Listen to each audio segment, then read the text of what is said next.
छीटा जवानी के उड़े दहो, मनवा से मनवा के जुड़े दहो। छीटा जवानी के उड़े दहो, मनवा से मनवा के जुड़े दहो। आज सुते दरिया तान की तान की तान की टूट जाए राजा जी, टूट जाए राजा जी पलंग सागवान के, टूट जाए राजा जी पलंग सागवान के।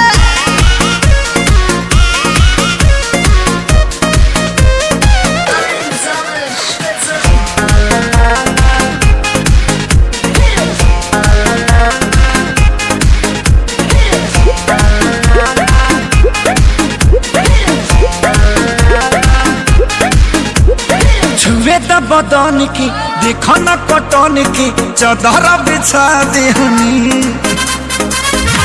पलम जी मन पिघला देहनी, पलंग पर झुलुआ झुला देहनी। छुए द बदन की देखो न कटन की, चादर बिछा देहनी। पलम जी मन पिघला देहनी, पलंग पर झुलुआ झुला देहनी। परियार बात बेडिया फान के फान के फान के। टूट जाए राजा जी, टूट जाए राजा जी पलंग सागवान के, टूट जाए राजा जी पलंग सागवान के।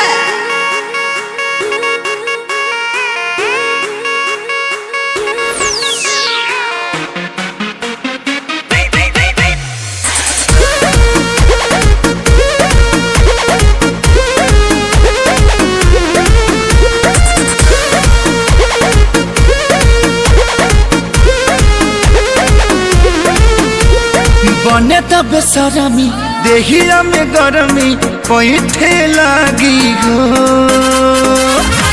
कमरिया ऐठे लागी हो, नस नस बैठे लागी हो।